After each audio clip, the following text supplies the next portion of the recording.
India आप तक समाचार, कड़वा लेकिन सच। रतनलाल सी बाफना ज्वेलर्स, जहां विश्वास ही परंपरा है। नमस्कार, मैं हूं आनंद शर्मा और आप देख रहे हैं इंडिया आप तक समाचार।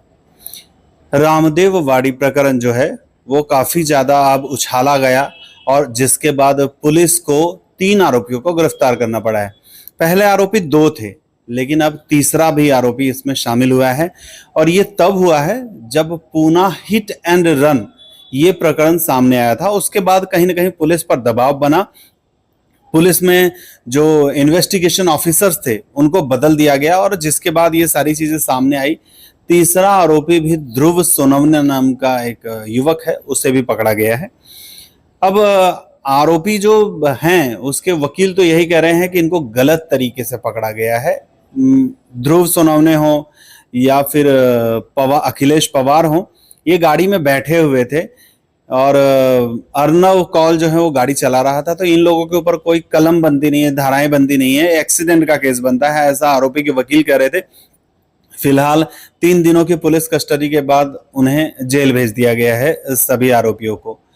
हिट एंड रन, इसका मतलब क्या होता है, ये जिन्हें नहीं पता है उन्हें बताता चलूं। हिट एंड रन जो है वो प्रकरण ये होता है कि आप किसी को टक्कर मार दें और वहां से भाग जाए, यानी हिट टक्कर मारना और रन मतलब वहां से भाग गए, फरार हो गए। जैसा पूना कांड में भी हुआ था। पूना कांड में क्या हुआ कि वहां पर एक्सीडेंट हुआ, उसके बाद उस आरोपी को गाड़ी से उतारा गया, उनको वहां जमाव जो थे, भीड़ जमा थी, उन्होंने उसके साथ मारपीट वगैरह की। तो जहां तक मेरी नॉलेज है उसमें पूना मामला भी हिट एंड रन प्रकरण नहीं रहेगा। हिट एंड रन इसी को कहते हैं और वो धाराएं भी अलग रहती है कि आप किसी को जख्मी कर देते हैं, एक्सीडेंट कर देते हैं और वहां से भाग जाते हैं, उस पर वो हिट एंड रन की कलम लगती है। ठीक इसी तरीके से बहुत सारी मीडिया जो हैं वो लगातार ये बता रही है हिट एंड रन, लेकिन यहाँ ऐसा कुछ भी नहीं है। हिट एंड रन नहीं है, वो तो हिट कर दिया उन्होंने या उनसे हिट हो गया और उसके बाद वो वहीं थे। वो वहां से फरार होने की कोशिश अगर करते थे तो मेरा जो बताता है दिमाग वो ये कि ध्रुव सोनवने के जैसे ये लोग भी भाग जाते थे अगर चाहते थे तो। अर्नव कौल भी वहां से भाग जाते थे और अखिलेश पवार भी वहां से भाग जाते थे। इन लोगों को जो दुर्घटना हुई थी उसके बाद इन लोगों को सोचने समझने का मतलब यही नहीं हुआ होगा, क्योंकि दुर्घटना जब होती है ना तो जो करता है उसे भी बहुत ज्यादा परेशानियों का सामना करना पड़ता है, उसका भी मस्तिष्क जो है उसको गवारा नहीं करता है। ये बात और है कि उस गाड़ी में गांजा मिला, गांजा सदृश पदार्थ मिला ऐसा पुलिस कहती है।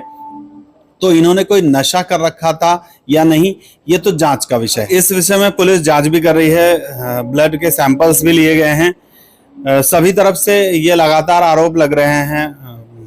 विधायक एकनाथ राव खड़से ने भी पत्रकारों से बातचीत करते हुए बताया कि कहीं ना कहीं राजकीय दबाव जो है वो है ही और लोगों को न्याय की अपेक्षा भी है।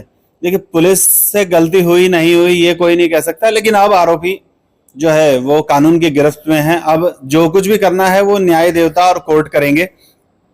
अब किसी का कोई दबाव किसी काम नहीं आने वाला है, क्योंकि जब बात न्यायालय पे चली जाती है, अब कोर्ट में चली जाती है, तो ये कहना इसका दबाव है, उसका दबाव है, मंत्री का दबाव है, बहुत पैसे वाले हैं उसका दबाव है, ऐसा कुछ हो ही नहीं सकता है। इस बारे में विश्वास करना मतलब अपने न्याय व्यवस्था पर शक करना है।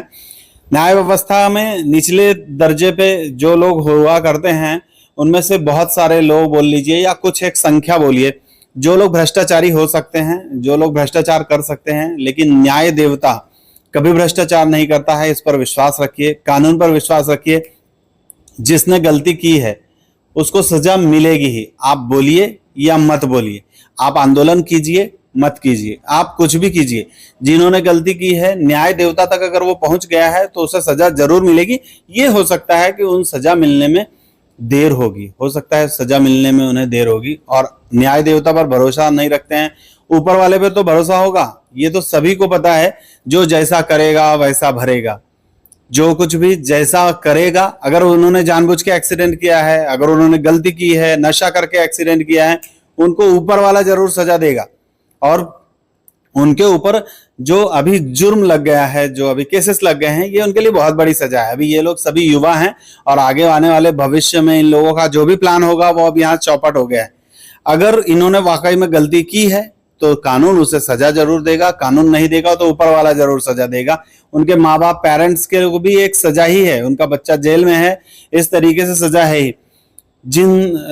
इस एक्सीडेंट में जो मृत पाए गए, जिनके साथ इतना हादसा हुआ बड़ा, मेरी संवेदनाएं भी उस परिवार के साथ है। छोटे छोटे बच्चे, उनकी माँ, वहां भांजा, सड़क पर कैसा उस वक्त मंजर होगा ये सोच के रूह कांप जाती है। मतलब अजीब फील होने लगता है। आप लोगों ने तो वो सब कुछ देखा है वहां पर। हम सब की संवेदनाएं, जलगांव शहर की, देशवासियों की, सभी की संवेदनाएं आपके साथ है। मेरी संवेदनाएं भी उस परिवार के साथ है। समूचा परिवार ध्वस्त हो गया इनकी गलती की वजह से। ये लड़के प्रॉपर वे से अगर गाड़ी चलाते थे तो शायद ऐसा एक्सीडेंट नहीं होता था और सभी लोग सकुशल रहते थे। सजा जो भी मिलनी है वो मिलनी ही है, प्रकृति दे या फिर न्याय देवता दे। हम लोग अपनी तरफ से पूरा प्रयास कर रहे हैं कि सभी को न्याय मिले। और ऐसे तो भरपाई किसी की नहीं जा सकती है, जो गए हैं उनकी भरपाई तो बिल्कुल नहीं हो सकती। फिर भी सरकार की ओर से उन्हें मंत्री गिरीश महाजन जी ने बताया था कि 5-5 लाख रुपए की मदद उन लोगों को, मृतक के परिवार को की जा रही है। मी परवाच मुख्यमंत्री महाराजांशी बोललो, जे मृत आहेत त्यांना सगळ्यांना 5-5 लाख रुपयाचा चेक आम्ही त्या ठिकाणी उद्या देत आहोत। ये बहुत छोटी सी रकम है। लोगों का कहना है कि और ज्यादा मदद होनी चाहिए और सरकार भी प्रयास करेगी इस ओर से कि उनको और ज्यादा मुआवजा मिलना ही चाहिए। फिलहाल तीसरे आरोपी को पकड़ लिया गया है और अब बातें हो रही है दूसरी गाड़ी की। मैं भी कहता आया हूं कि दूसरी गाड़ी थी, लेकिन यहां पर पुलिस का यह कहना है कि सीसीटीवी खंगाल लिया गया है उस सड़क का, उस तरफ का। कोई दूसरी तीसरी गाड़ी नहीं थी, यही एक गाड़ी थी जिससे दुर्घटना हुई है। खैर, मैं भी प्रयास कर रहा हूं कि उस दूसरी गाड़ी को निकाला जाए। कौन सी दूसरी गाड़ी थी जो इस हादसे में एक रोल निभा रही थी, उस गाड़ी में कौन लड़के थे, कौन लड़कियां थी, ये सब कुछ भी बाहर आना चाहिए। और पुलिस जो है वो जोर शोर से काम करे, ऐसा सभी का मानना है। आशा है कि पुलिस इस बारे में जोर शोर से काम करेगी और जल्द ही कोई सही नतीजा निकल पाएगा। जो भी आरोपी हैं, अगर वो गलती किए हैं तो उनको सजा कानून दे, पुलिस दे, उसको जरूर दे। जळगावची नवी ओळख वस्त्रनगरी सुरेश कलेक्शन्स अँड क्रिएशन 80 फुटी कांदळदा रिंग रोड, राधाकृष्ण नगर चौक, छत्रपती शिवाजी नगर, जळगाव। सौंदर्य विश्वाची 73 वर्षांची परंपरा। Suresh collections and creation, Jalgaon. Gandhi तीर्थ निसर्गाच्या सानिध्यात महात्मा गांधींच्या जीवनावरील जगातील पहिले मल्टीमीडिया म्युझियम। आजच भेट द्या गांधी तीर्थ, जैन हिल्स, जळगाव। अधिक माहितीसाठी www.gandhifoundation.net वर विजिट करा।